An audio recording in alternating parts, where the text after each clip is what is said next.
வணக்கம் நண்பர்களே. இன்றைக்கி நம்ம என்ன பார்க்க போகிறோம்னு பார்த்தீங்கன்னா, முருங்கை பருப்பு பொடி செய்கிறது எப்படின்னு பார்க்கலாம் வாங்க. இதில் நம்ம என்னென்ன பொருள் எடுத்துகிட்டு இருக்கோம்னு பார்த்தீங்கன்னா, கருப்புளுந்து வந்து 1/2 கிலோ எடுத்துகிட்டு இருக்கோம். அப்புறம் கடலைப்பருப்பு வந்து 1/4 கிலோ எடுத்துகிட்டு இருக்கோம். பாசி பருப்பு வந்து 100 கிராம் எடுத்துகிட்டு இருக்கோம். மிளகு 40 கிராம் எடுத்துகிட்டு இருக்கோம். அப்புறம் வந்து மல்லி வந்து ஒரு 15 கிராம் எடுத்துக்கிறோம். அப்புறம் வந்து பார்த்திங்கன்னா சீரகம் ஒரு 10 கிராம் சேர்த்துக்கணும். அப்புறம் வந்து பார்த்திங்கன்னா எள்ளு வந்து ஒரு 30 கிராம் சேர்த்துக்கலாம்.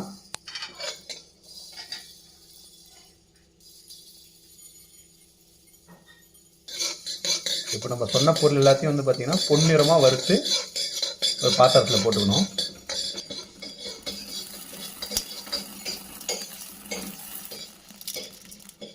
அடுத்ததாக பார்த்திங்கன்னா முருங்கை இலை சேர்க்குறோம்.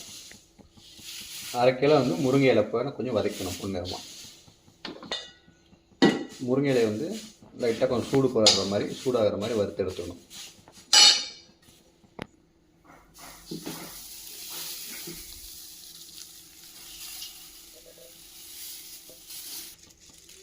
கருவேப்பிலை வந்து ஒரு காஞ்ச கருவேப்பிலை ஒரு 100 கிராம் போட்டு லைட்டாக சூடு ஏற்றிக்கணும். இப்போ வந்து பார்த்திங்கன்னா நம்ம வறுத்து வச்ச பொருளெல்லாம் வந்து பார்த்திங்கன்னா மிக்சியில் போட்டு நல்லா பவுட்ரு பண்ணி எடுத்துட்டோம்னா அவ்வளோதான், முருங்கை சாத பொடி ரெடி.